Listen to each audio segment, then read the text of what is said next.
The $1 trillion siege, why the Red Sea is a ticking time bomb. The helmsman heard it first, the insect whine of a drone somewhere above the wind. 20 seconds later, the radar bloomed, the captain shouted, "Port now," and then the bridge lights went out. Silence. In the dark, the Red Sea didn't feel like water. It felt like a trap snapping shut. Here's where it gets interesting. This narrow seam, 20 miles at its tightest, moves the world's bloodstream. Insurers are fleeing, ships are detouring, freight rates are jumping. The Red Sea isn't simply blocked, it's being redesigned by asymmetric warfare. Who actually controls this gate that decides what you pay next month, and why are we pretending it's secure? The lie sounds comforting. Escorted convoys equal safety. It's neat, orderly, and wrong. Convoys shift the risk, they don't remove it. They take a sprawling, unpredictable ocean and compress it into a timetable and a path attackers can study. If a drone swarms math beats escort math, the illusion breaks fast. Start with the money. Every voyage carries a stack of invisible meters spinning. Daily charter hire, bunker fuel, crew pay, port fees, and now war risk premiums that don't just tick, they leap. A large container ship burning its way around the Cape adds 10-14 days. That's hundreds of thousands in fuel, payroll, and missed berths.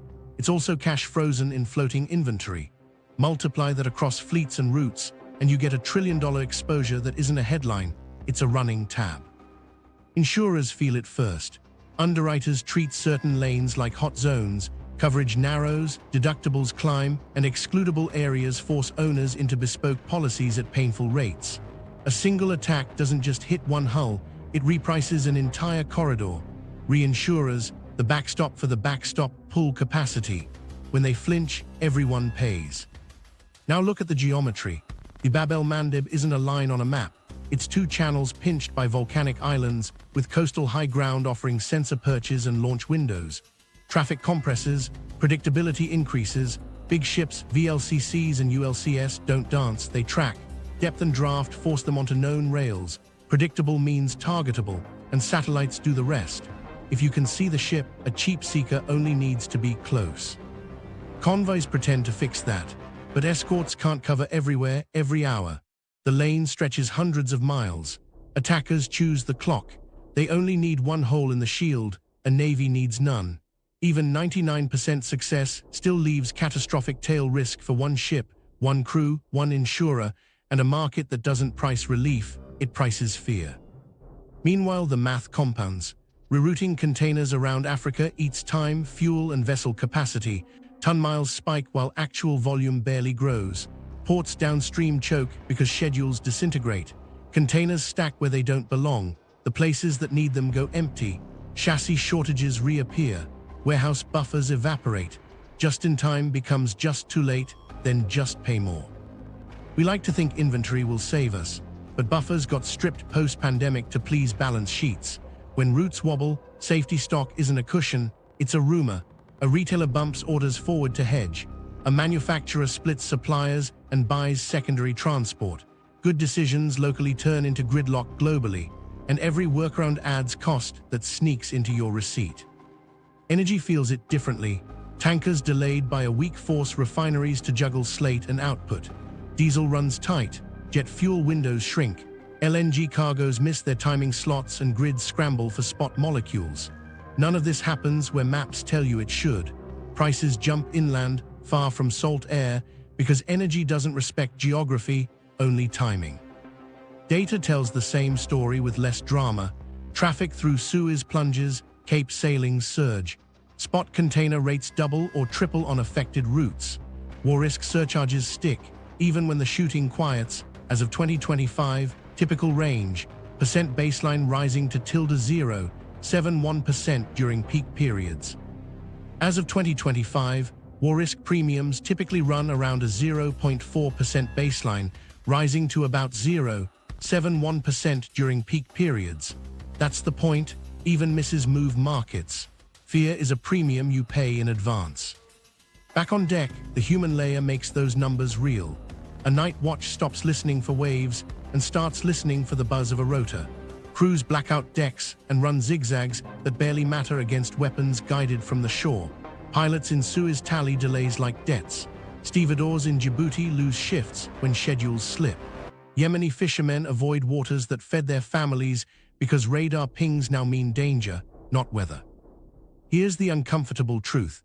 The choke point was built by geology and empire for denial. Islands like Perim and the Hanish Group are tripwires, headlands are lookouts. Even the wind and current funnel traffic into lanes that tire crews and simplify targeting. We've been relying on speed, height and distance since the piracy era. But speed is capped by fuel and hulls, height doesn't stop sea skimmers, and distance collapses when drones can loiter longer than your patience. Convoys keep sailing because the alternative is admitting the gate can't be guaranteed. If navies step back, insurance collapses. If insurance collapses, trade detours. If trade detours, costs rise and time stretches. So we pretend. We stack escorts, add jammers, and rename old strategies as new operations. The bill still arrives. What nobody wants to say out loud is this: coverage gaps are policy. An escort can't erase shoreline politics or the supply chains feeding launch crews. As long as fuel, parts, targeting data, and legitimacy flow ashore, the threat regenerates faster than a task force can kill it. You can push risk north or south, from day to night, from lane to lane. You can't push it away. And that's the lie. Safety isn't a formation, it's a system. Asymmetric warfare learned the map. Now it's rewriting the toll. Meanwhile, the receipt in your hand is the only part of the Red Sea you'll ever touch. Night watch used to mean horizon, stars, and the slow thrum of engines.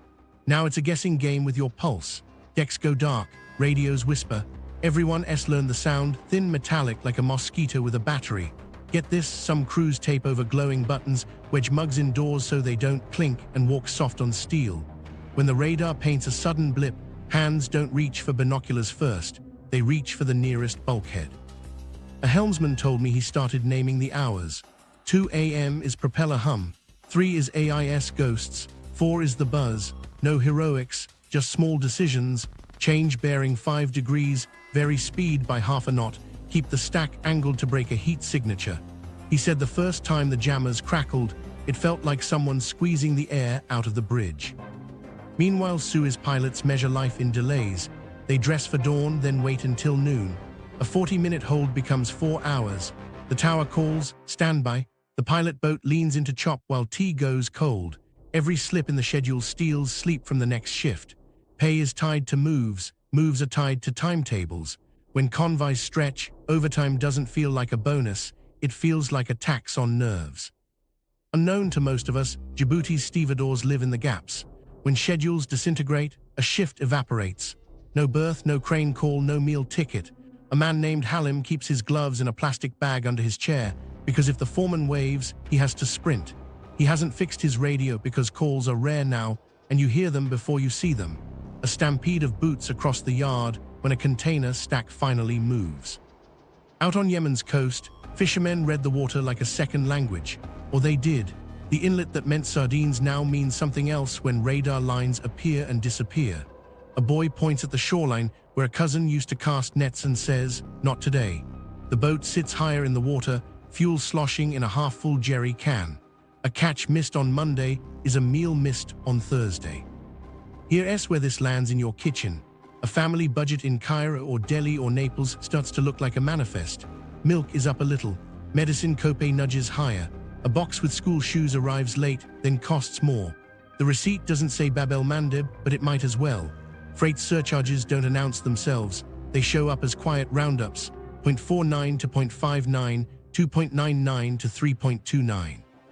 Micro story, mid-Gulf of Aden, a captain gets the call, reroute south, Cape it. His daughter's 8th birthday is Saturday. He promised video at noon. He counts days, then counts again. 14 extra. The bonus clause in his contract only triggers if he hits Rotterdam by the 28th. He'll miss it by 3. He records the birthday song anyway, in a stairwell because it's the only place quiet, and sends it on a patchy satellite link. She writes back with a drawing, a big orange ship and a tiny cake. Inside a clinic 2 time zones away, an insulin cooler ticks toward warm. The shipment was supposed to arrive on Tuesday. It's Friday. The nurse reorders half the list by phone, then tells a father to come back tomorrow and hopes it's true. Cold chain is a promise more than a technology. When the Red Sea stutters, the needle moves on a dial you never see. Sometimes it's only a degree, sometimes that's enough. Meanwhile, the people who never chose a side carry the steepest risk. A pilot boat crew off Ras Issa decides to stand down for a week. Mortgage due, school fees due. One man's cousin took a fragment in his shoulder last month from a near miss and still comes to the pier every dawn just in case the foreman points. He smiles like he's fine. He's not. To understand why this hurts now, we need to go back to how this gate was built to hurt. The name always warned us, Gate of Tears. The map gave the rest. To understand why this hurts now, we need to see how this gate was built to hurt.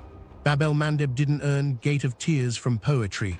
Sailors told stories of sudden winds that shoved dhows onto rocks, of fog that hit ashore until the keel felt it. But the tears weren't only weather. Empires saw a hinge and reached for it. Ottomans taxed the hinge, then Portuguese caravels probed it on their way to break the spice routes. When the British took Aden in 1839, they didn't call it conquest, they called it coaling. Steam needed coal and coal needed a lung. Aden became that lung ironclads inhaled there, then exhaled north. The day the Suez Canal opened in 1869, the geometry snapped into place. The Red Sea stopped being a long detour and became the artery itself. The Strait turned into the rib that could break it. Egypt understood, so did the Ethiopians across the water, and so did anyone who could park a gun on high ground. The islands, Perim, Little and Great Hanish, weren't scenic. They were tripwires. You could watch a fleet pass and decide which hull mattered. Colonial cartography ignored literal tribes who never ignored the water. Lines on maps met lines of sight. The water kept its own borders. Then 1973, while the world watched tank battles in Sinai, the choke played its part. The Arab oil embargo was the headline, but the sea made it felt. The Bab tightened, the Suez was already shut from 1967, and convoys crept. Insurance clauses were tested, navies learned the ritual of escorts in narrow seas.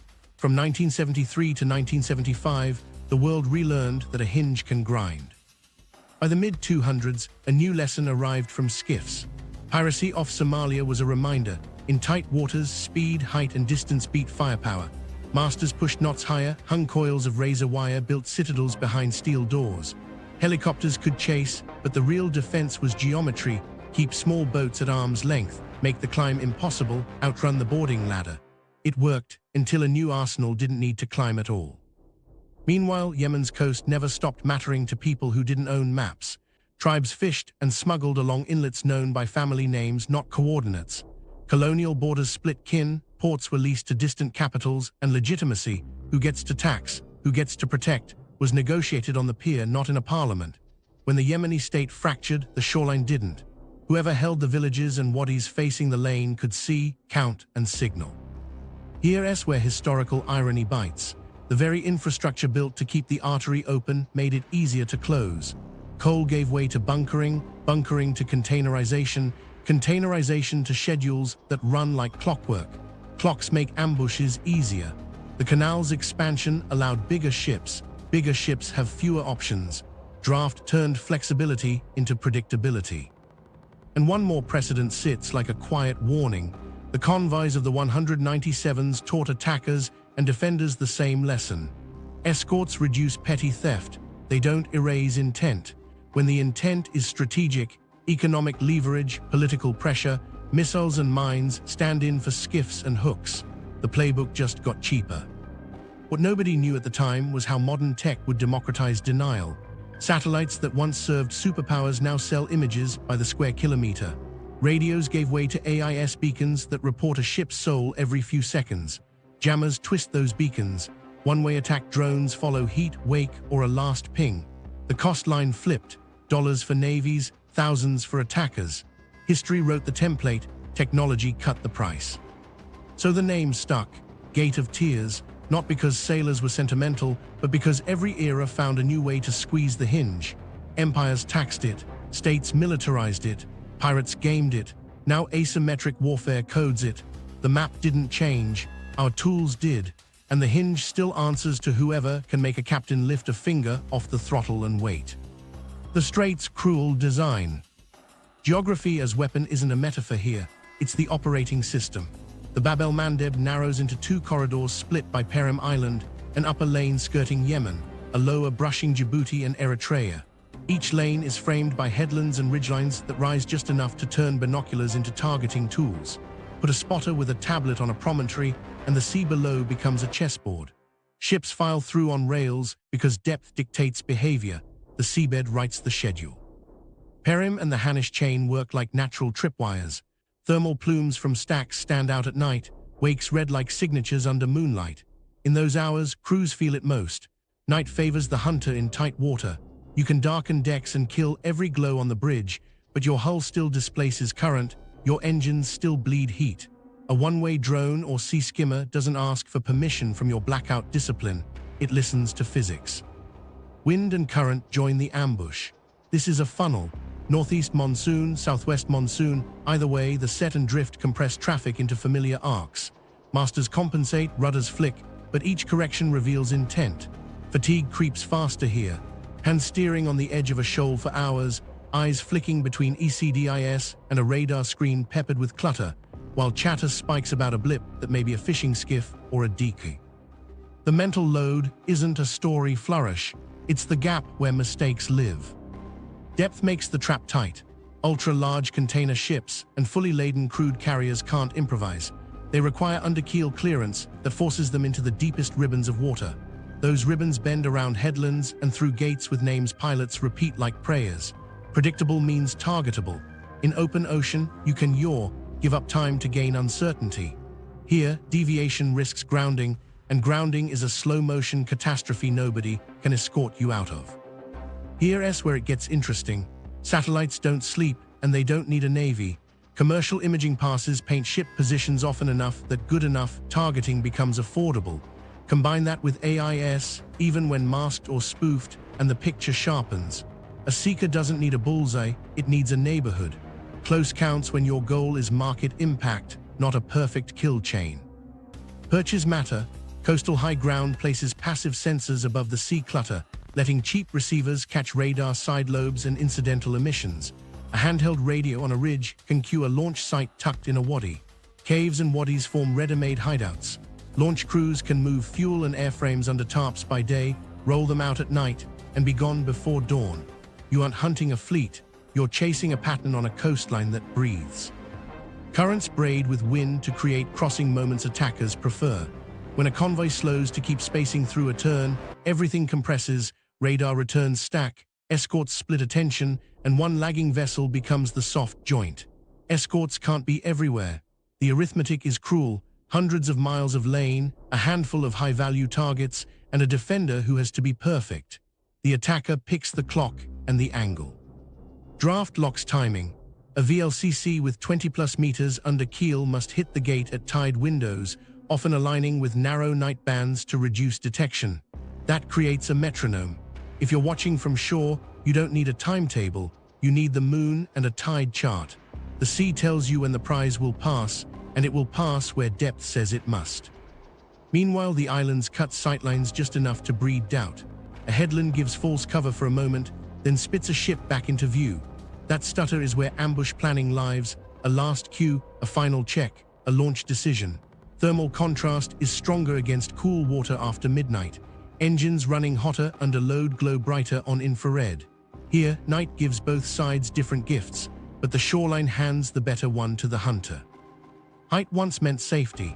Big bridges towering 50 meters above the waves gave crews visibility pirates couldn't match. Against sea skimmers and loitering munitions, height just increases anxiety. You see more and you can do less. A ship can yaw a few degrees, goose speed within limits, throw chaff or spoofers if fitted, but its operating envelope is narrow. The shoreline's envelope is huge. Shoot and scoot along dirt tracks, melt into villages that were there before any flag. This was the moment everything changed. When the tools got cheaper than the targets, the Strait didn't move, the headlands didn't grow, the islands didn't shift, but the cost curve flipped. A drone that costs a compact car hunts a ship that costs a city block. Geography made the lane cruel, technology wrote the policy. And down on the bridge, a helmsman waits for the next turn, knowing the map isn't neutral. It never was. The new arsenal of denial. Hardware got cheap, consequences didn't. That's the equation running the Red Sea now, low-cost tools that generate high-cost outcomes. A drone that costs a few used cars forces a ship owner to rethink a $150 million hull. Swarm math beats escort math because saturation is policy. You don't need a silver bullet, you need a busy sky. Start with drones, the one-way kind built to spend themselves. They cruise low, skim sea clutter, and follow heat and wake like fishermen once followed birds to find tuna. Individually, they're noisy, fallible, beatable. Together, they overwhelm. An escort can track a handful. A swarm turns defense into triage. Shooters pick the fast movers. Spoofers jam the clumsy seekers. Something still leaks through. And remember, hit isn't required. A near miss diverts a convoy, adds hours, and spikes premiums. Markets price maybes. Anti-ship missiles do something subtler. They scare accountants. The launchers live inland and on trucks. Crews roll out under tarps, fire from a scrubby lot, and are gone before afterburners fade. Most shots won't score. That's not the metric. The metric is insurance language, shareholder calls, and charterers who don't want their brand on a burning deck. Even a thwarted attempt moves a price index. It's psychological warfare with steel. Here's where it gets interesting. Shore-launched one-way UAVs don't need perfect guidance. They need reliable cues. AIS broadcasts, even when spoofed or delayed, still outline a pattern. Passive receivers on ridgelines catch radar side lobes. Thermal cameras see exhaust plumes miles out. Stitch the feeds and you've built a poor man's kill web. The seeker just has to arrive near a known track when a ship is forced by draft to be there. Cheap seekers like near. Sea skimming paths are improvised. Operators fly low to hide in ground clutter, then pop briefly to reacquire. It's sloppy compared to a Navy's playbook. It doesn't matter. In confined water, geometry compensates. The lanes converge, the arcs are predictable, and ships telegraph their turns with rudder angles and speed changes. A drone doesn't need a human eye. It needs a rule: if plume, if wake, if radar bloom, close. Then there are mines, real and rumored. Steel in the water is only half the weapon. The other half is the whisper that steel might be in the water. Lay a few, scatter few fake casings, seed a telegram channel with grainy photos, and you've bought days of clearance work. Minesweeping is slow, loud, and scarce. Meanwhile, everyone else detours because nobody gets a bonus for being the first to test an unverified corridor. The fear premium costs more than the metal. Jamming rounds out the fog. Attackers throw noise across GPS bands and radar frequencies. Pilots see ghost echoes. AIS plots stutter, duplicate, or disappear. Ships go dark to hide and become suspect for hiding. Insurers hate fog. Adjusters write clauses that penalize any deviation from procedure, while jammers force deviations. It's a trap where compliance and survival pull in opposite directions, and either choice adds to the bill. Meanwhile, AIS games create theater. Spoofed positions show a ship loitering off a sensitive coast when the real hull is days away. DKs pop up to lure escorts. False hails mimic naval voices, ordering course changes to split formations. Each trick burns attention, the scarcest resource on a crowded bridge. And every time a captain hesitates, the attacker's timeline opens wider. All of this runs on supply lines that don't look like supply lines. Fuel and explosive filler move in jerry cans in the back of pickup trucks. Airframes arrive as spare parts through ports where inspectors balance rules and rent. Targeting data flows from cheap phones, rented satellites, and sympathetic fishermen who text when the big ones pass. The hardware is modular. Break it in the morning, and a cousin bolts another together by night. Now the key point: the arsenal is designed to move the market, not just the ship. Missiles spook reinsurers. Drones create delay. Mines manufacture bureaucracy. Jamming manufactures doubt. AIS theater manufactures headlines. Add them up and they manufacture surcharges that outlive the incident. Even as strikes ebb, the war risk line item lingers because risk memory fades slower than news cycles. Navies can kill launchers. They can't kill the math. Escorts add cost. Air patrols add cost. Clearance ops add cost. All necessary, none decisive. The attacker's bill stays low unless someone bombs the warehouse, interdicts the funding, or convinces the local fixer that tomorrow's fuel won't arrive. That's not sea control. That's systems control, and it happens onshore. So the arsenal isn't a list of weapons, it's a menu of pressure points. Use drones to shape routes, missiles to shape coverage, mines to shape time, jamming to shape decision-making, AIS games to shape narrative. The target isn't the hull, it's the spreadsheet. and the toll booth stands wherever the next cheap launch rail can be dragged into the dark. The $1 trillion exposure. Numbers don't bleed, but they bruise. Start on the bridge, then drop into the ledger. A container line adds 4,000 nautical miles to dodge the Gate of Tears. That's 10 to 14 days of time value on a $150 million asset. Crew pay for 2 extra watches a day, bunker fuel burned at ocean speeds, and port windows missed that trigger penalties. The meter doesn't click, it jumps. And when a dozen carriers make the same choice in the same week, the jump becomes a staircase. Here's the ladder everyone climbs. A ship day costs 5 to 6 figures. Rerouting stacks those days. Insurers layer war risk surcharges on top of hull and cargo policies because conflict doesn't just sink ships, it writes claims. Charterers then layer a deviation fee.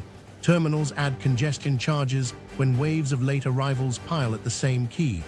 Freight forwarders add emergency interims to cover the chaos they can't predict. The math lands where you live. A $200,000 day spread across hundreds of thousands of cartons is a couple bucks a unit, quiet enough to hide on a receipt, loud enough to tilt a family budget. Now zoom out, ton-miles spike as ships sail farther to move the same volume. Capacity tightens not because we built fewer ships, but because each one spends more of its year on the wrong side of Africa. That's a global tax on time. Even a stable demand curve gets squeezed. Retailers pay to pull orders forward. Manufacturers pay to carry inventory. Cash cycles lengthen. The working capital trapped in boxes at sea stops paying for payroll, R&D, or debt service.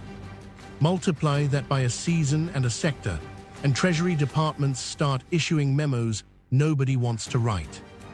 Insurance multiplies the strain. When underwriters label a corridor high risk, the price of permission to sail changes weekly. Reinsurers, the insurers trim exposure or walk. That loss of backstop forces primary carriers to ration capacity and quote pain. If one underwriter takes a hit, its appetite for the next transit shrinks. The market reprices the uncertain, not just the damaged. Contracts written last year suddenly need riders and carve-outs. Act of war becomes an argument, and arguments cost time. Detour calculus isn't just fuel and wages. It's missed contracts, blown delivery by clauses, and penalties that trigger when a factory in Bavaria or a port in Jeddah goes idle for want of a single part. A box that should cycle 6 turns, a year cycles 5. That lost turn echoes. Fewer SKUs on shelves, more back orders, more substitution to keep aisles from looking empty. Substitution sounds painless until a whole chain does it at once. Then upstream suppliers can't forecast and downstream prices jitter. Corporate hedging shifts shape.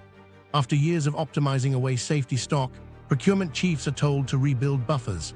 Warehouse demand spikes in places that weren't designed to be long-term lungs, secondary cities, inland depots, micro-fulfillment centers. CFOs hold more inventory on balance sheet and watch free cash flow sag. The spreadsheet says security, the earnings call says margin compression. Credit desks notice. Lenders widen spreads or ask for covenants that bite when volatility returns. Meanwhile, national accounts start to twitch. Trade deficits widen when import values rise on freight and insurance, even if volumes fall. Consumer price indices pick up the pass-through in staples with ocean footprints, packaged food, household goods, pharmacy items, electronics. It's not a 2021 shockwave, it's a low roll that keeps coming. Central banks squint at core inflation and see shipping costs hiding in the goods line. Monetary policy doesn't chase a drone, it chases the receipt the drone rewrote. Energy magnifies all of it. When tankers miss refinery windows, slates shift, and product balances go odd. Diesel tightens in places that depend on road freight. Jet fuel spikes in hubs during holiday peaks. LNG cargoes slip one slot, and a grid operator pays up in the spot market. Those premiums don't stay at the terminal. They ride on every truck that refills, every flight that departs, every megawatt that lights a warehouse where backlogged stock finally arrives. Here's where it gets interesting. Behavior changes before prices settle. Shippers split loops, slow steam to save fuel, or blank sailings to recover schedules. Each fix saves one cost and creates another. Slow steaming frees bunker but ties up hulls longer. Blank sailings clear congestion but strand boxes.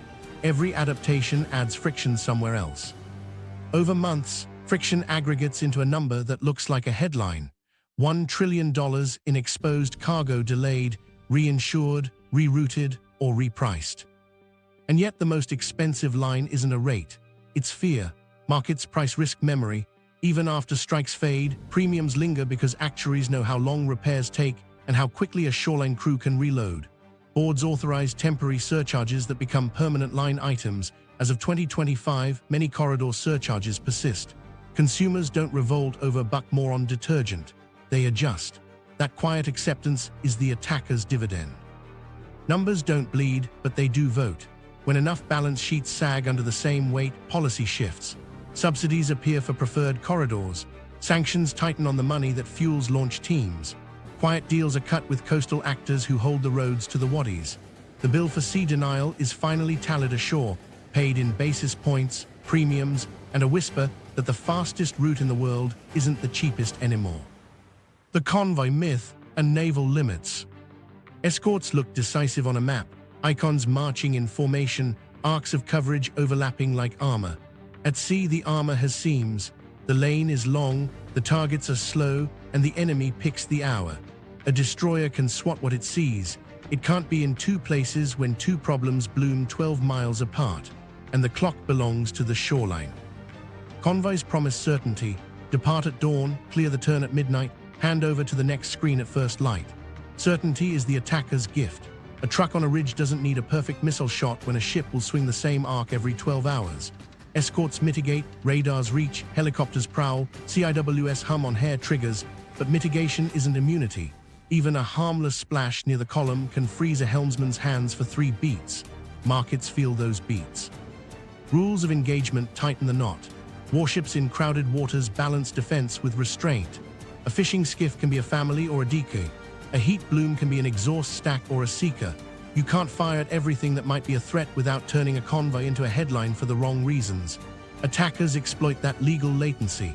They stage clutter, ride close to merchant hulls, and force seconds to stretch, seconds that a loitering drone can use.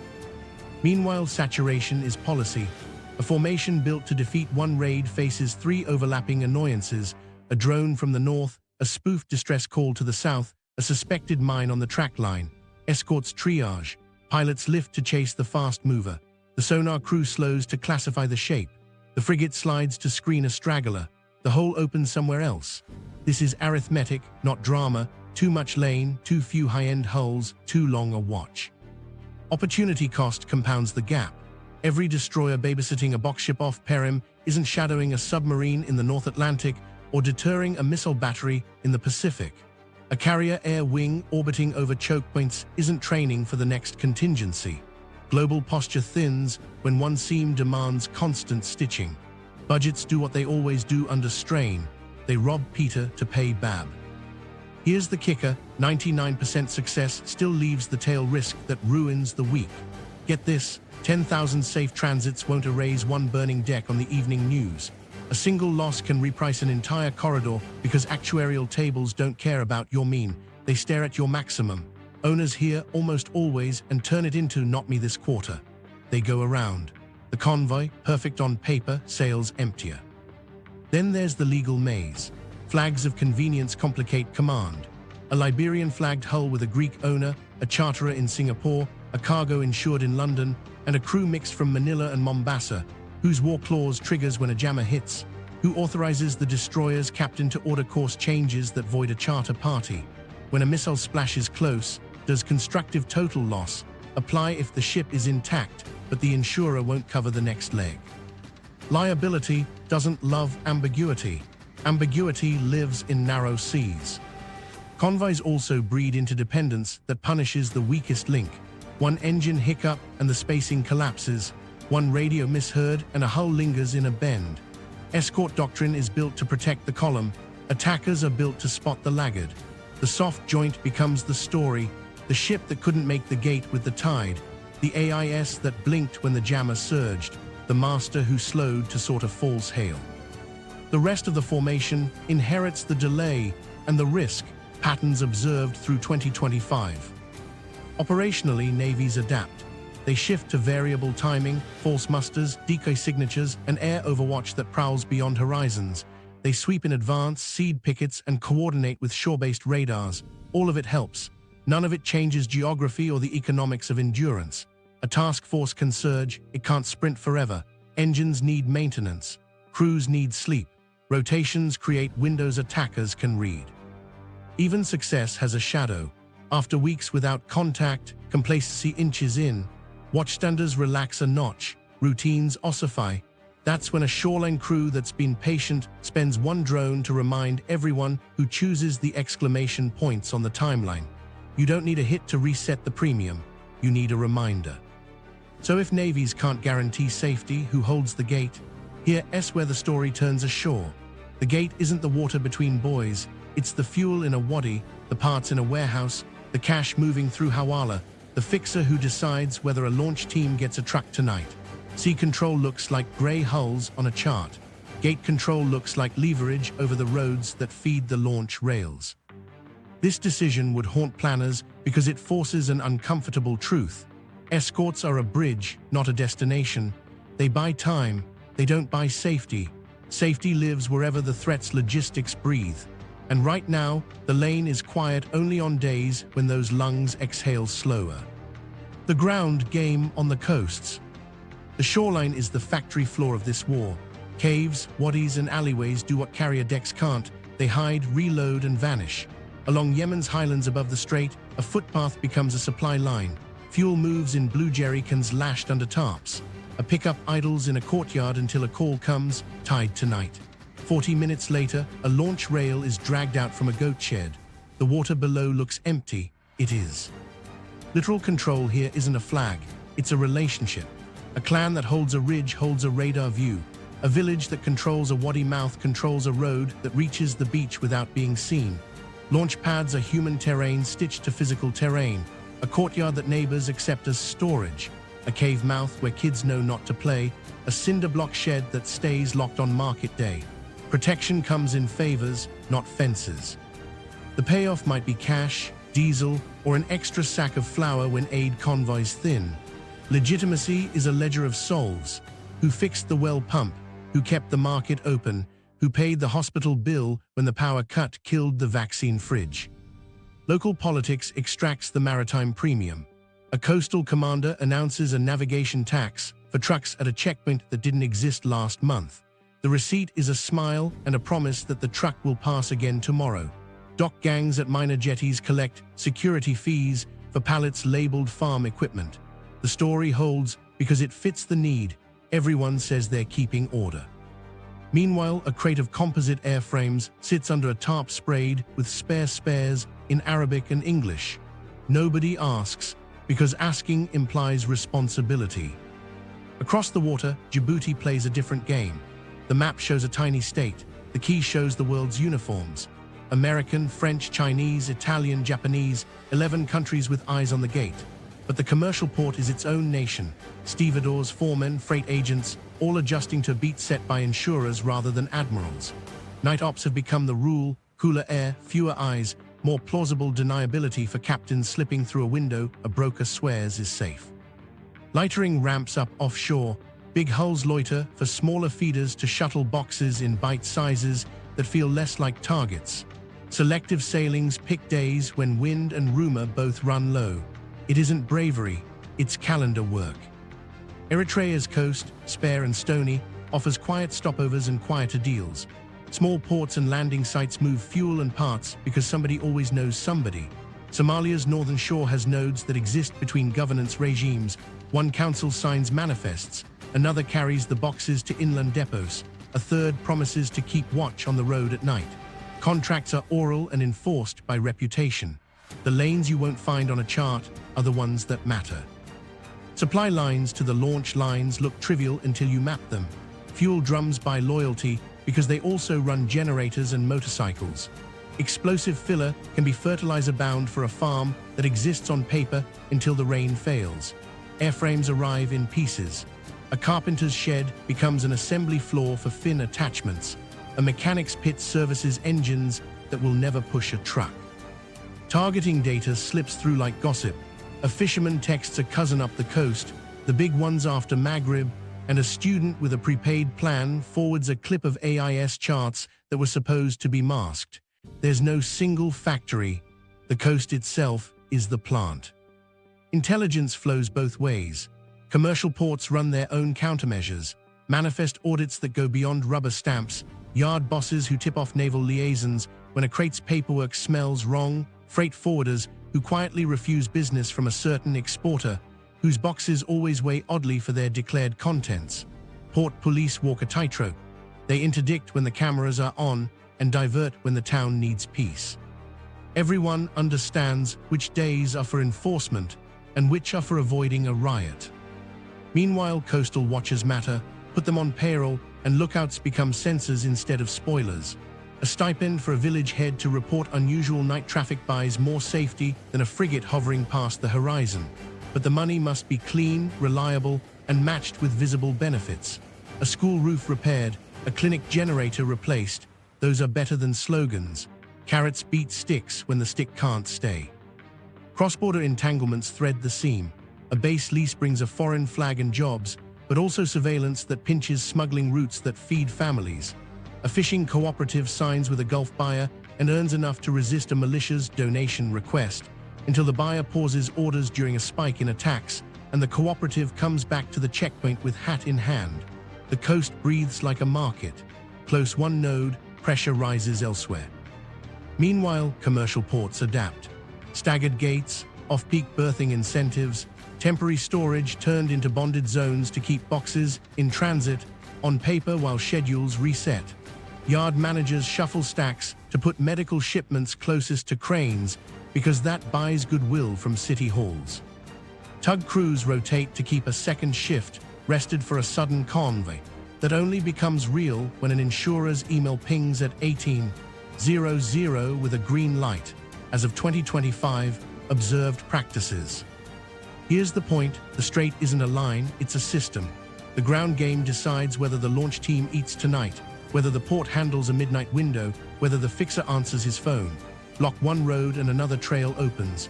Shut one jetty and a beach becomes a key. Pressure one clan and a rival steps into the gap. You can't bomb a coastline into compliance. You can only starve the system of the things it needs or outbid the story it tells itself. Until then, the gatekeeper lives ashore. The lane just reflects his mood. Energy, food, and the dominoes. Tankers don't just slip schedules, they rewrite the chemistry inside refineries. A 5-day delay on crude sounds minor until a planner has to swap grades. The slate goes odd. Catalytic crackers tuned for one blend push out more gasoline than diesel or vice versa. Truckers feel it first, diesel tightens, freight bids rise, and a pallet that used to cost $80 to move costs $92. You don't see the refinery, you just see a grocery bill that argues back. LNG is fussier. Gas isn't a barrel you can stack, it's a clock you keep. Cargoes are booked to meet power demand spikes and heating curves. Miss a window and the ship queues offshore, oil-off gas nibbling at the load, while a grid operator stares at tomorrow's demand. Spot prices jump inland because electrons don't care how far the sea is. A hospital in Alexandria runs backup generators 2 hours longer. A factory in Izmir staggers shifts to dodge peak tariffs. Each workaround burns margin. Meanwhile, coastal inventories wobble. Storage tanks that look comfortable on paper become cliffs when arrivals bunch and gaps widen. A 7-day hole in arrivals forces crude draws that ripple into products. Jet fuel gets the short straw ahead of holidays. Airlines hedge by tankering extra on inbound flights, adding weight, adding burn, adding cost. Passengers don't see Red Sea surcharge on a boarding pass. They see a fare that didn't come down when it should have. Grain feels the Strait like a hand at the throat. East Africa's corridor depends on vessels that cross this hinge without drama. When schedules collapse, a humanitarian shipment waits 2 extra weeks. Sorghum sits on a quay under tarps that don't keep every storm out. Moisture climbs, insects wake, and a quality grade slips. That slip means fewer calories on a plate months later. Food inflation bites differently when a market basket is basic. A ½ kilo less at distribution isn't a statistic, it's an argument over who eats first. Shipping schedules don't just miss, they break.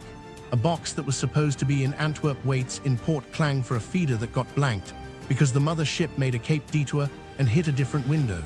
The chain that stretches from a grower in Gujarat to a bakery in Jeddah now includes a warehouse that wasn't supposed to exist.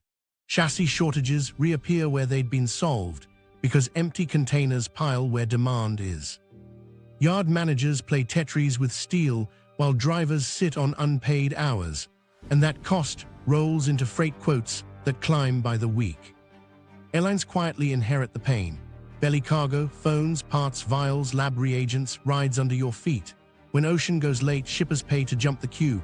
That pushes lighter shipments into aircraft holds, displacing others, and rate cards adjust. A medical distributor that counted on predictable air freight finds the Tuesday lane priced like a Friday. They pay it because cold chain doesn't negotiate. Then they call procurement and ask where to reclaim the difference. It's a loop nobody budgeted. Here's where it gets interesting. Substitutions stack. A bakery swaps wheat origins to whatever's available, then adjusts hydration in the mixer, then adjusts price. A fuel distributor stretches delivery windows to keep retail pumps from going dry and uses tank monitors to triage who gets topped up first. A supermarket cuts SKUs to keep shelves visually full. Each microfix makes sense. Aggregate them, and you've built a new normal. Longer lead times, higher working capital, and a drumbeat of small disappointments that make consumers feel like the world forgot how to arrive on time. Port cities try to breathe with the swings. Crews flip to night gates to unload catch-up arrivals that stack at dawn. Incentives coax truckers to show on Sundays.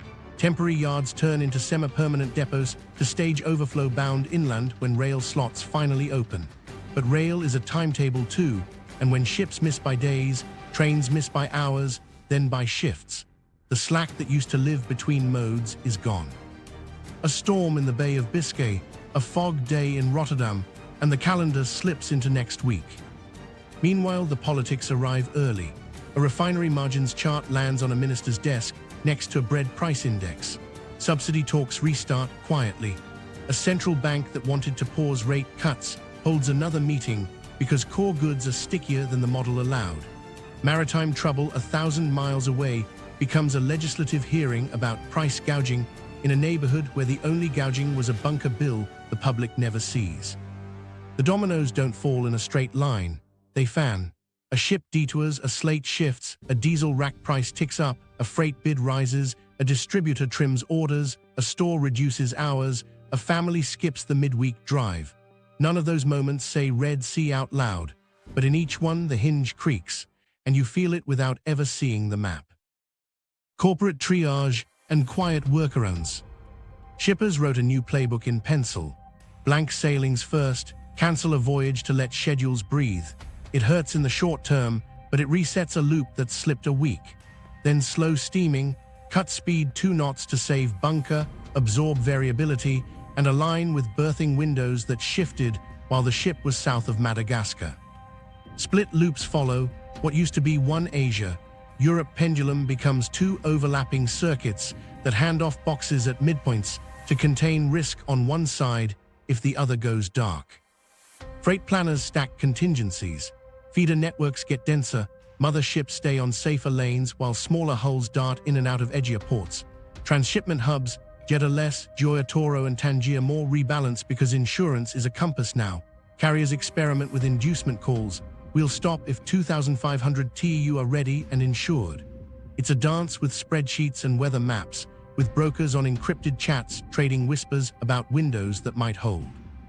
Retailers move the calendar. Back to school pulls into June, holidays creep into September. Buyers split SKUs. A flagship model ships early and by air for launch day shelves. The long tail waits for ocean. Substitution becomes a skill. If the exact blender is late, the adjacent SKU ships, packaging tweaked to hide the swap. Big box chains lean on vendor-managed inventory again, asking suppliers to carry the risk until containers hit regional DCs. Just in case, inventory sneaks back into budgets under gentler names like service level assurance. Regionalizing inventory turns into a map on a CFO's wall. Instead of one giant hub feeding a continent, they seed mini fulfillment nodes near demand clusters, Riyadh and Dammam instead of only Jebel Ali, Barcelona and Marseille as twins. That shortens last-mile pain when line haul stutters.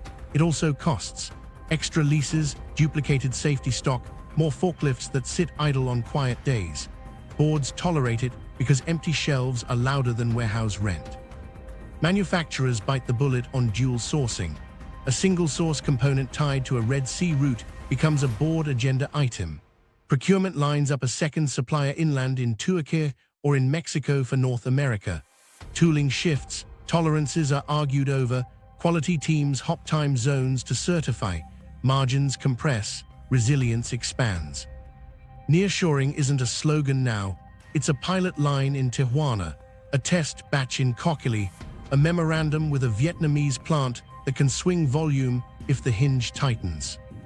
Safety stock returns despite CFO pain. Finished goods get a week more, critical components get two.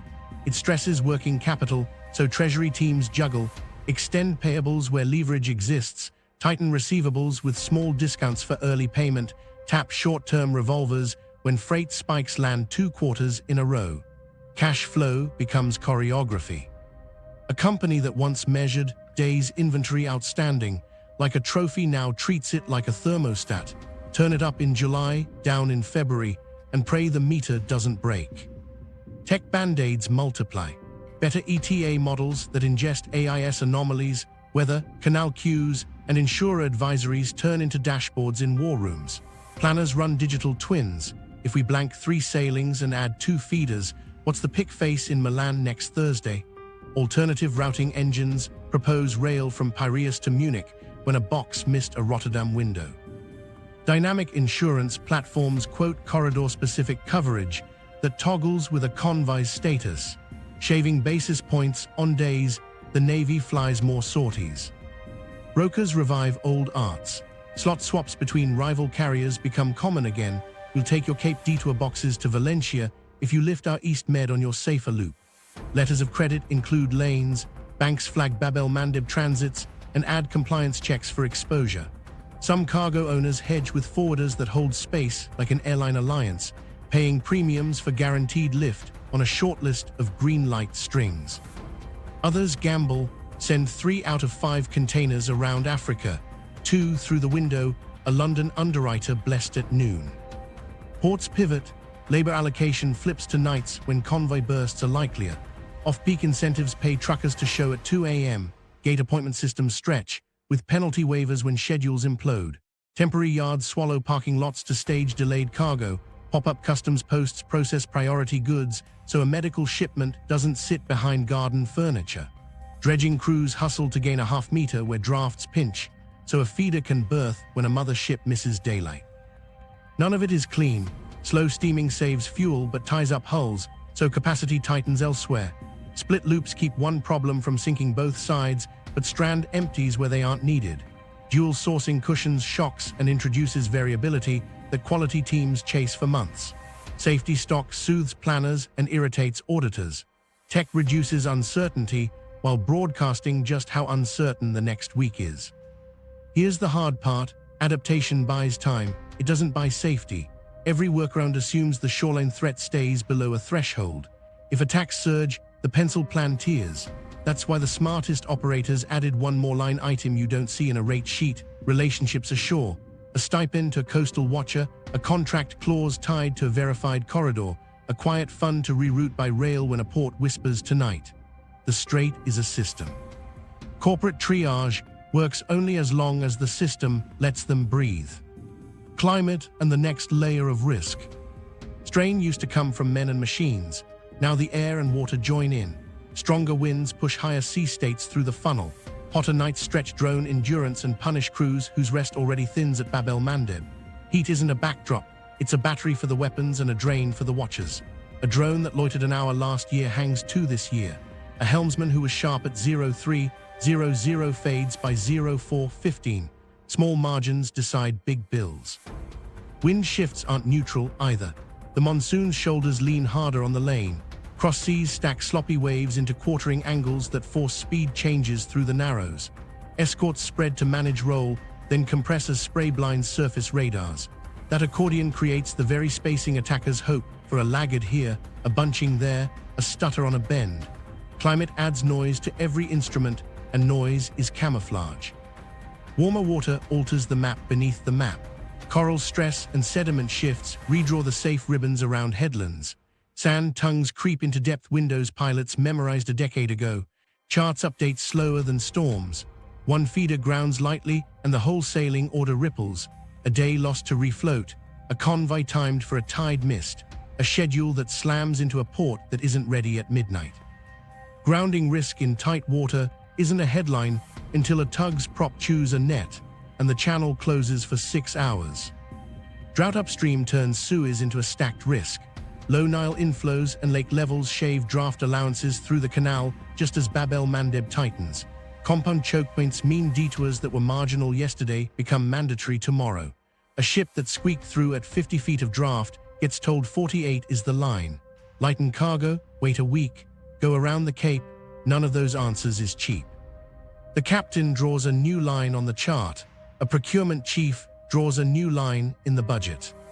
Cyclones edge north, tugging the calendar. Storm windows shrink for high-sided ships with windage that makes a container stack behave like a sail.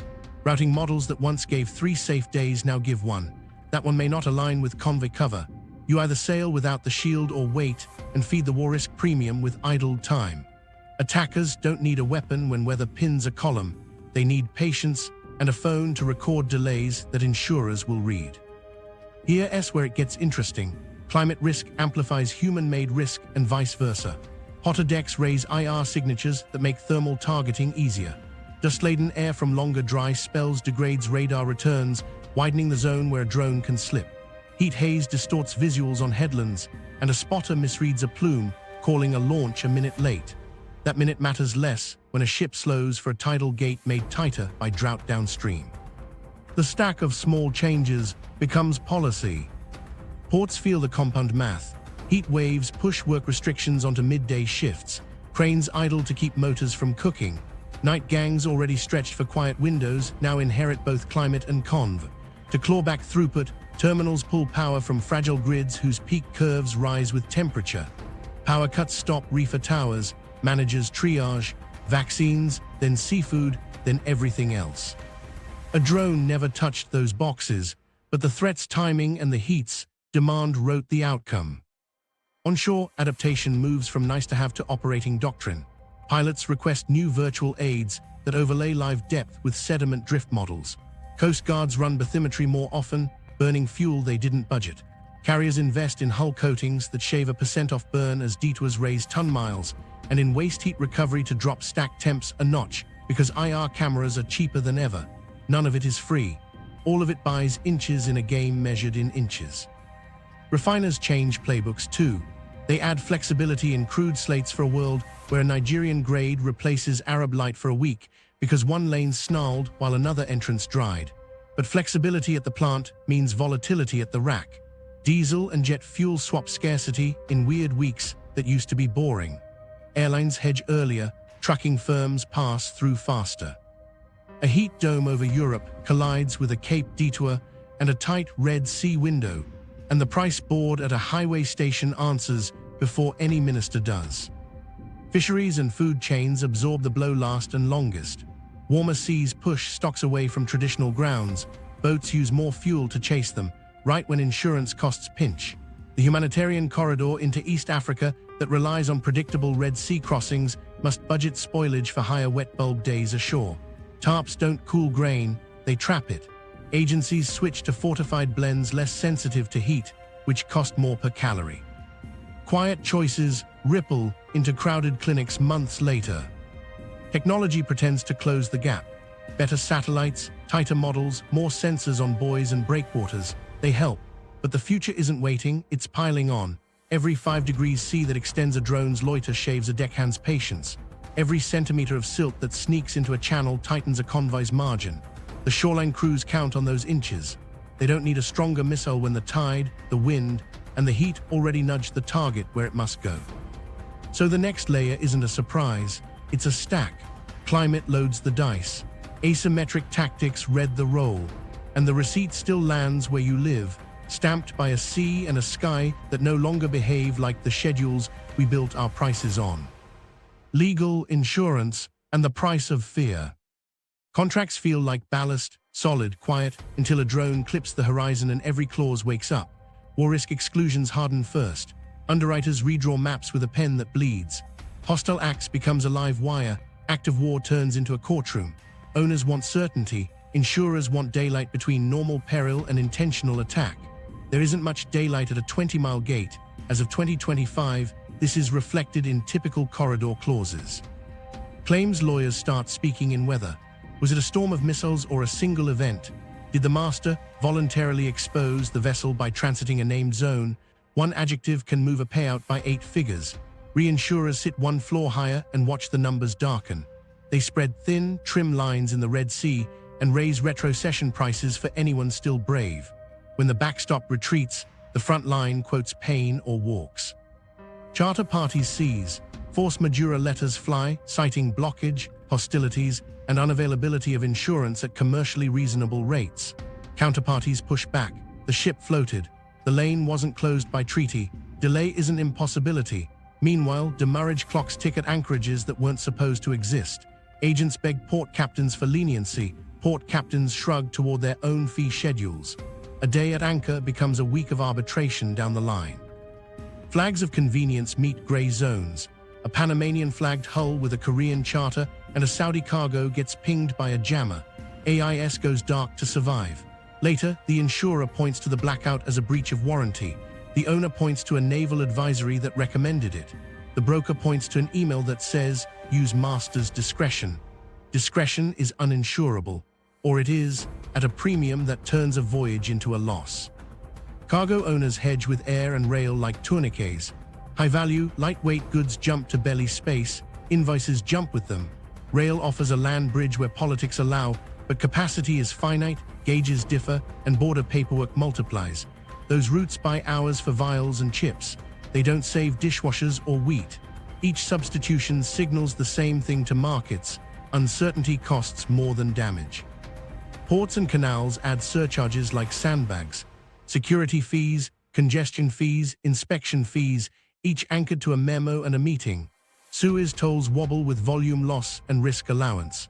Secondary ports sniff opportunity and post, risk management, line items to hire more guards and scanners.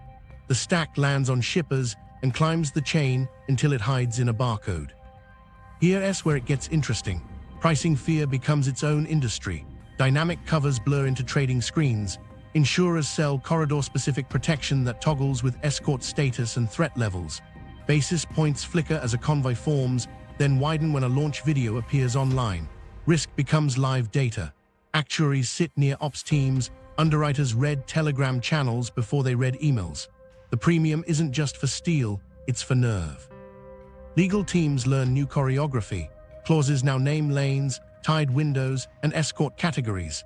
Safe port warranties morph into reasonably safe given real-time advisories, a phrase that screams billable hours. Masters receive voyage orders with asterisks. You may divert if 2 of 3 triggers trip. Threat advisory raised. Insurer surcharge exceeds X. Naval liaison signals red. Each deviation must be logged with rationale for the future courtroom. Future courtrooms are crowded. As of 2025, these clause patterns are increasingly common. Reinsurer retrenchment reshapes fleets. Some owners can't get full covers. They self-insure tails and hope their lenders don't notice. Others join pools, mutuals that share Red Sea losses to keep ships moving. Pool rules bite. Stricter protocols, mandatory reporting, and compliance audits that read like aviation checklists. Miss one box, and your next voyage is cash up front or cancelled. Compliance becomes survival. Then the narrative layer. Markets trade on stories.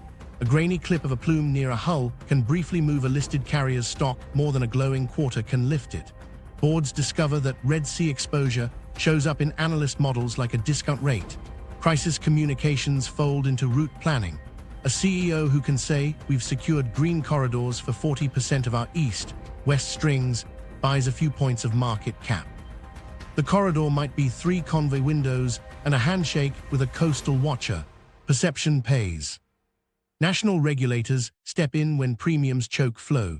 Some governments backstop war risk through export credit agencies, reviving tools that sat quiet after 2021. Others require insurers to honor certain transits if protocol compliance is verified by third-party monitoring. That swaps private fear for public risk. Taxpayers become reinsurers of last resort without seeing a policy. Charterers weaponize optionality.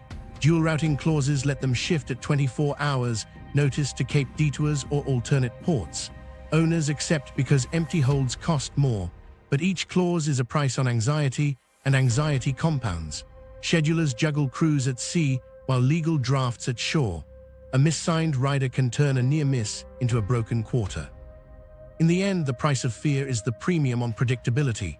If you can name the hour, the window, the escort, the monitoring, and the indemnity in one breath, money flows. If not, it pools. The Red Sea sells uncertainty in bulk. Lawyers and underwriters turn it into invoices. Consumers turn it into quieter shopping carts. And the gatekeeper, the one who can inject a little doubt with one launch, earns his cut every time a pen moves. Scenarios: containment, escalation, spillover.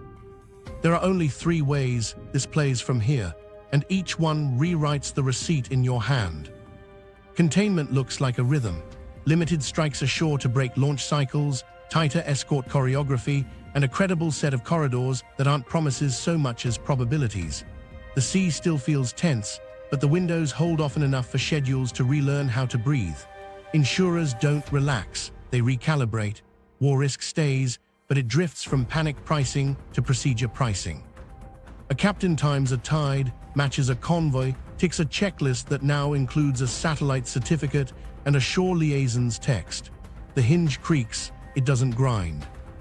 Here's what containment costs. Coverage consolidates into lanes that meet monitoring standards. That means not every ship sails, not every day opens, and not every port gets equal love. Smaller operators without compliance budgets pay more or wait longer. Naval patrols focus on choke points instead of broad deterrence, thinning presence elsewhere.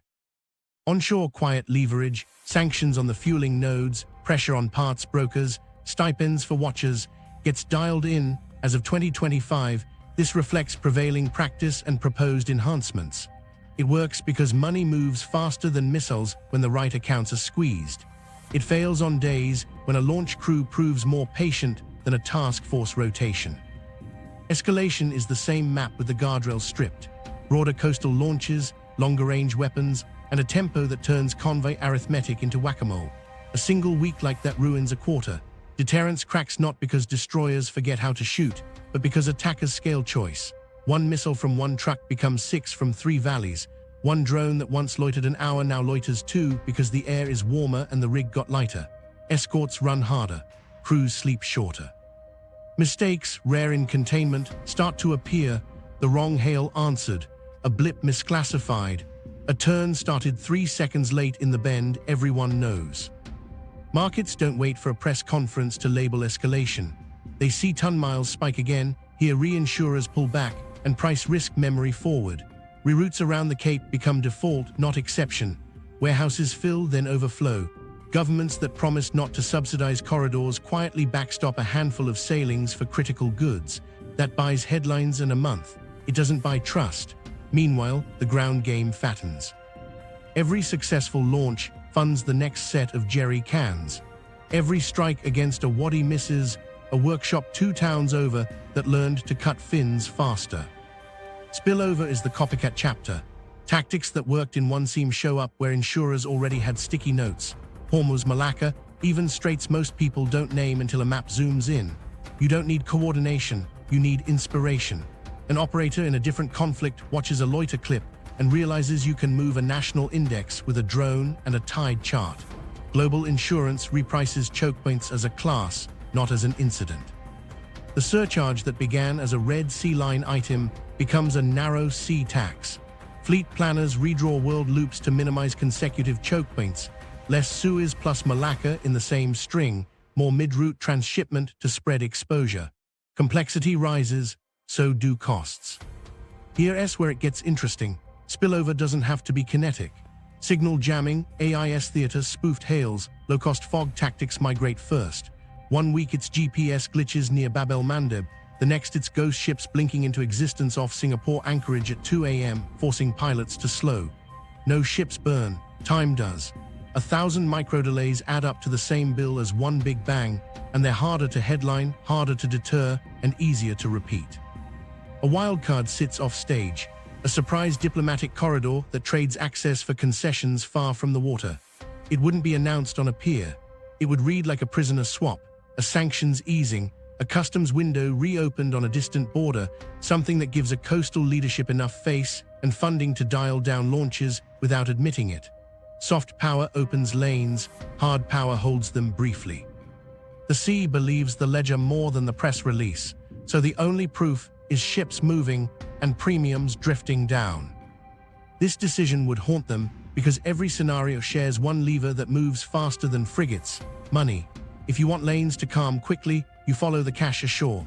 Sanction the brokers who feed the launch ecosystem, not just the commanders who pose with hardware. Tie insurance discounts to third-party monitoring that puts coastal watchers on payroll. Make letters of credit contingent on corridor compliance, so a buyer's bank becomes a gatekeeper. Leverage works until a rival bankrolls the gap, which is why funding pressure has to outpace replacement. That's not naval supremacy, that's systems supremacy. Everything was about to change when the spreadsheet, not the strike group, became the center of gravity. Containment buys predictability at a price. Escalation buys headlines and fear. Spillover buys a world where choke points are no longer exceptions, they're the rule. The sea will take any of those deals. The receipt will say who paid. The hidden lever: finance and access. Follow the money ashore and the map starts talking. Launch rails don't roll without diesel, phones, parts and paydays. Those don't move without banks, brokers and letters of credit. Sanctions choreography matters here, not as slogans but as node maps. You don't sanction a slogan. You designate the fuel coupe that quietly wholesales to 3 valleys, the freight forwarder that specializes in farm equipment crates, the exchange house that flips donations into cash wages on Tuesday nights. When those nodes feel heat, launch tempo stutters. Banks are levers disguised as paperwork.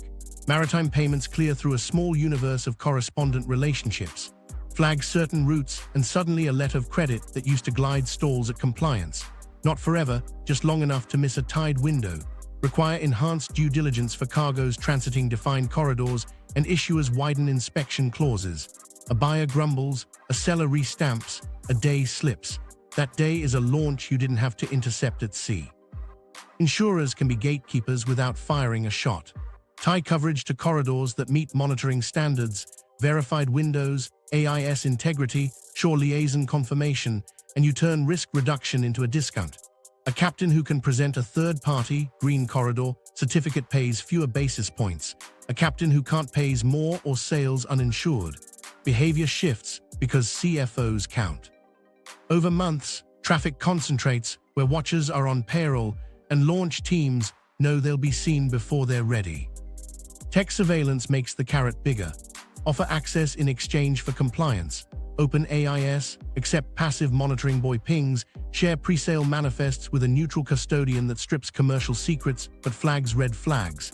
In return, ports grant priority berths, insurers shave surcharges, and navies align overwatch. It's not a promise of safety, it's a discount on uncertainty. To a scheduler with 3 late loops, that's oxygen. But hold on, leverage only holds while the gap stays unbankrolled. If a rival consortium steps in with shadow insurance, parallel financing, or friendly port that looks the other way on crate weights, pressure leaks, that's why choreography matters. Sanctions alone scatter flows, synchronized designations tighten them. Pair a designation with a port audit, a bank advisory, and a reinsurer pullback, and a fixer's phone stops ringing. He'll still take cash. He won't find trucks. Maritime payments are clocks. Add transaction flags by lane, el-Mandeb transits trigger a review within 4 hours, and compliance desks become traffic lights. Most shipments clear, some pause, a few stop. The pauses are the point. They push more hulls towards certified windows, where monitoring assets concentrate and launchers face fewer surprises to exploit. It's systems control. You don't close the sea, you thicken the lanes you can watch. Insurers as gatekeepers also set floor rules.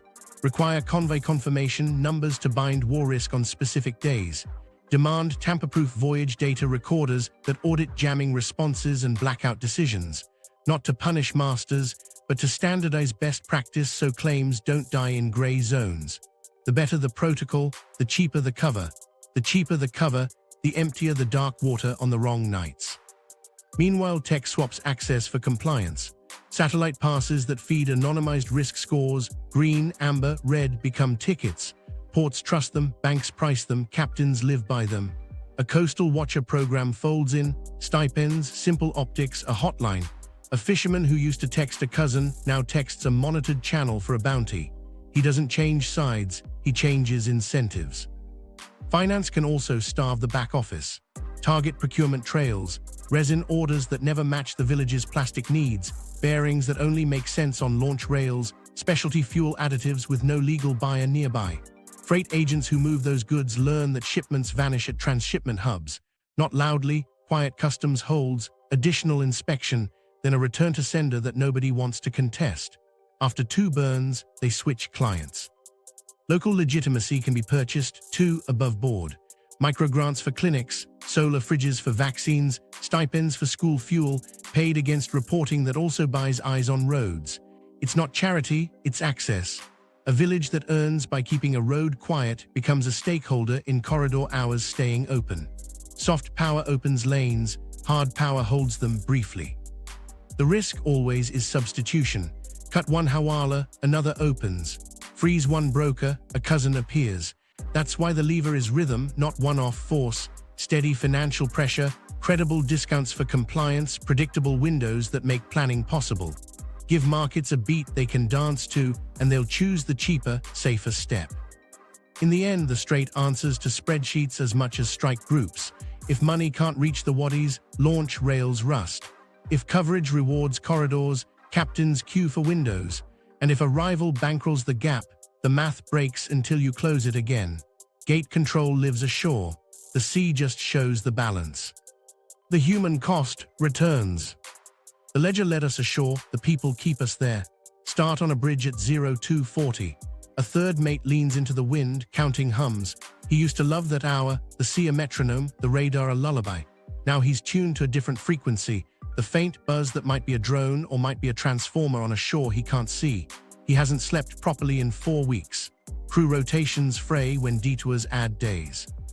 Rest hours on paper don't match the clock when convoy windows land at dawn and night watches stretch. A company psychiatrist offers a video call at the next port. The next port keeps moving. Onshore schedules collide with bodies. Crewing managers try swaps that don't stick because visas lag and relief flights fill with belly cargo that paid more. A bosun who promised his daughter he'd be home for her 5th birthday reroutes around Africa and misses everything, party, bonus, the chance to reset his head. That forfeited bonus was supposed to cover a roof leak. Now it covers interest on a loan taken to fix the leak. Micro-decisions turn into stress fractures. When the call finally comes to disembark, the crane breakdown delays gangway by a day. He watches the city lights and feels farther away. Yemeni hospitals sit under the hinge of all this. Aid ships time arrivals to quiet windows. A week of bad weather and 1 night of launches push a convoy to tomorrow, until tomorrow becomes next Sunday. The cold chain flinches.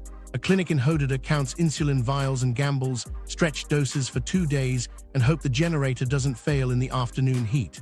A nurse texts her cousin at the port. Is it real tonight? He sends a shrug emoji and a prayer. When the boxes arrive, a third are warm. She chooses who gets the good vials. That choice follows her home. Not every risk looks like a missile. A pilot boat crew in the lower Red Sea stares at a forecast and a threat bulletin and decides to stand down for a week. Mortgages don't pause, but boats that don't sail don't sink. The company says voluntary rest. The crew calls it survival. The captain runs the numbers. 2 kids in school, a mother-in-law with medicine that arrived late last month, a bank officer who smiles until the computer says no. He taps his phone, sees a message from a naval liaison suggesting heightened caution, and sleeps badly through the afternoon anyway. Diaspora families feel the hinge in remittances and receipts. A cashier in Jeddah sends money home to Asmara on the 15th every month. Fees creep up as the corridor clogs. The transfer takes 2 days longer as compliance flags ping and clear. His sister messages, the price of cooking oil jumped again, the pharmacy swapped brands, the bus fare to the clinic rose a half coin. He adds $10 to the transfer and cancels his own dentist appointment. That's how supply chains write themselves on teeth. Meanwhile, a fisherman north of Bab el-Mandeb watches hulls avoid his grounds. He used to read the sea by freighter wakes and the gulls that trailed them. Since the detours, the sea is quieter and his fuel bill is louder. He goes farther for less catch because stocks have shifted, and the men who bought his fish now show 3 days a week instead of 6. On the 4th day, he tries for a bounty, reporting night traffic on a road that leads to a cove. The number pays enough to cover diesel and 1 bag of rice. He tells himself it's not choosing sides, it's choosing dinner. On a container ship's mess deck, the cook puts out rice and stewed vegetables and says nothing. He knows who isn't eating. The ab from Cebu has a wife due in 2 weeks. The detour means he won't see the baby for 3 months. He stares at a cracked screen between messages that don't deliver because the ship went AIS dark and the satellite bandwidth throttled for ops. He types anyway. I'm here. He is.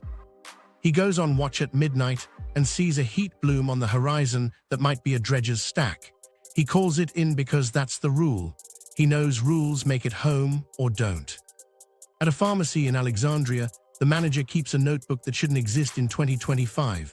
Stock in, stock out, dates of expected arrivals. The dates are crossed out and rewritten.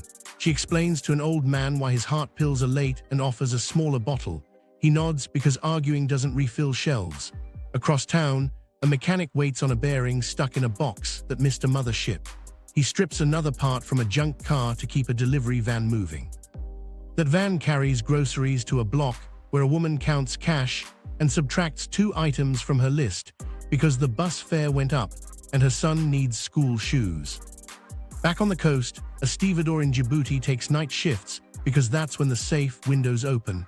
He drinks more coffee and sees less of his family. The pay is better this month because overtime stacks when convoys stack, but he knows overtime is a coin that flips.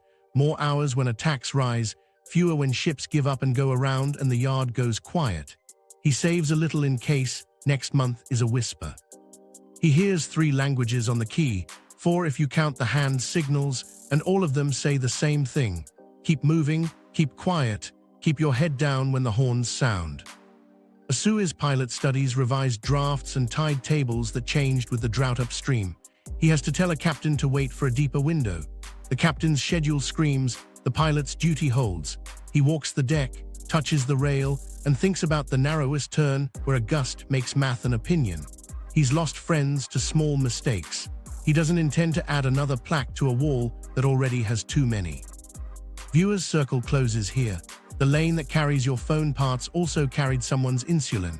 The ship that skipped the Red Sea because a reinsurer balked delayed a toy that would have sat under your tree and a pump gasket for a field clinic. Your groceries rose a little because a tanker missed a refinery slot, and your flight cost more because airlines tankered extra fuel through a hot week. The receipt doesn't say Bab el-Mandeb, it says total. Here's the quiet truth. The closest people to the risk carry the thinnest cushions. Crews patch sleep with coffee and jokes they don't mean. Nurses stretch doses and pray the generator holds. Port workers juggle shifts and school runs. Families shave a coin from remittances to buy a little more time. None of them write premiums, they pay them. And the day the lane is calm, they don't get a rebate. They get up and do it again. What stability would look like? Stability isn't a slogan. It's a timetable that survives contact with a Tuesday. Start with a credible corridor, limited hours, verified monitoring, enforceable penalties. Not every day, not every ship, just windows with rules that hold. A corridor like that begins onshore with watchers on payroll and sensors that don't blink. You publish tide-gated slots, say 4 hours after dusk and 2 before dawn, because wind, current, and crew endurance aren't PR, they're physics. You tell captains, file manifests 24 hours ahead, accept passive buoy pings, keep AIS integrity unless a naval advisory says mask. In return, insurers shave the surcharge. That's a corridor, not a prayer. Monitoring has to be layered. Coast-based radars feed satellite tracks, which feed a neutral clearinghouse that stamps green, amber, or red on a lane for that hour. No secrets about commercial cargo, no leaks that paint targets, just a risk light that everyone agrees to honor. Ports downstream tie berth priority to those stamps. Green gets a fast lane at the quay, amber gets routine, red waits or detours. You can feel the incentive here, it moves without speeches. Multinational patrols backstop the windows, but not as parades. Think distributed pickets, corvettes close in, frigates and destroyers farther out, eyes in the air, married to a shore network that's paid, trained, and protected. The protected part matters. Coastal watchers won't call if they become targets. That's where local buy-in changes the map. Put the lookout posts on payroll with transparent stipends, pair the payments with community projects, a clinic generator, a school roof, and add a hotline that pays small bounties for credible tips on fuel convoys or launch prep. It's not hearts and minds, it's receipts and results. Enforceable penalties give the corridor teeth. If a ship breaks protocol, jams when green, kills AIS without trigger, ignores a diversion order, its next transit loses the discount and its berth priority. If a coastal actor feeds launches during corridor hours and the evidence holds, sanctions hit fast. Designated logistics nodes, frozen accounts at known exchange houses, customs inspections that turn farm equipment into a 3-week hold. Quietly, you also reward the opposite behavior. A clan that keeps a road quiet for a month sees a microgrant hit its development council. This isn't charity, it's paying the invoice for risk reduction. Insurance pools have to meet the corridor halfway. A pooled war risk cover that toggles with protocol compliance lowers the cost of obeying the rules. Primary underwriters won't carry this alone, they'll want reinsurance behind them. Governments can top up backstops via export credit agencies with strict strings. The discount is only available for certified windows with verified monitoring and documented compliance. You don't socialize the risk, you socialize the incentive to manage it. Real-time risk scores need to be usable in the places where decisions get made, on a bridge at 01:40 and in a scheduling office at 11:10. That means simple, reliable displays. A pilot boat screens, green corridor confirmed 0:20:60 and aligns tugs and linesmen. A dispatcher in Tangier decides to hold a feeder 2 hours to catch the lane because the score drifted amber to green at sunrise. A captain stops being an amateur analyst and goes back to driving the ship. Predictability is the point. Port incentives lock the loop. Terminals publish corridor berths, slots reserved for compliant arrivals within a defined window. Miss it, you slide to general queue. Meet it, the crane rate guarantee applies and demurrage relief kicks in for landside congestion you didn't cause. Customs joins the rhythm. Pre-clearance for medicals and critical spares tied to corridor documentation. Random checks shifted away from green window arrivals unless a red flag pings. That's not favoritism, that's throughput management. You won't get this without a liaison layer that speaks both languages, naval and commercial. A corridor cell sits in Djibouti with screens, phones, and people who can tell the difference between a rumor and a risk. It's staffed by coalition officers, port reps, insurers, analysts, and a couple of logistics old hands who have actually run loops. They're the ones who can say, delay the window 45 minutes, wind's risen, convoy spacing will degrade, and have captains believe them. Trust is a currency, spend it sparingly, earn it daily. Stability needs a feedback loop that catches fray before it breaks. Every week, corridor audits roll. Were the watchers paid on time? Did any launch attempts test the window? Did a ship break protocol under pressure? Audits aren't for blame, they're for adjustment. If dust storms degraded radar returns, add drone overwatch on those nights. If a particular bend keeps bunching ships, shift the slot earlier to catch slack water. Stability is maintenance. Now remember, stability isn't peace, it's predictability at a price. You still have tail risk. A single strike resets premiums for a week. A busted generator at a coastal radar outpost forces a window to narrow. But the corridor absorbs shocks because it has spare built-in, alternative slots, pre-briefed diversions, and a roster of watchers who can swap shifts. That slack is expensive. It's cheaper than panic. Politics thread the seam. Someone has to guarantee that when a coastal watcher gets threatened for calling in a launch, a response follows. Not a press release, a knock on a door upstream where cash and parts move. Sanctions choreography has to be nimble, with designations queued and ready to land within hours, not quarters. And diplomacy has to keep a quiet channel open for swaps. Access here for concessions there. That's how you defuse spikes without pretending the root causes evaporated. The corporate side plugs in. Letters of credit include corridor clauses. Carriers build their weekly strings around slots. Retailers plan promotions around green weeks instead of best guesses. Tech gives guardrails, tamper-proof voyage recorders, standardized jamming protocols, anonymized manifests that still let risk engines do their job. Ports commit labor to corridor hours and get reimbursement for off-peak ops from a pooled fund seeded by the same insurers, saving basis points. Everyone eats a little cost. Everyone avoids the feast of chaos. Here's the test. Can a captain say on Sunday what Tuesday looks like within an hour and a surcharge? If yes, you've built stability. If not, you've built a stage. The sea will reward the former and punish the latter. Predictability is the point, and it's still fragile. It depends on 100 quiet agreements being kept, a watcher paid, a buoy serviced, a sanction timed, a crane crew showing at 0200, a banker clearing a letter of credit because the corridor certificate scanned green. The map won't show any of that. Your receipt will. A 20-mile seam can raise your rent, reshape your job, and rewrite a nation's budget. Stability here is just predictability bought and maintained. If you want the map behind the receipt, subscribe for more untold choke point stories. Now watch our Strait of Malacca film next to see how one closure ripples worldwide and how a corridor becomes a promise you pay for.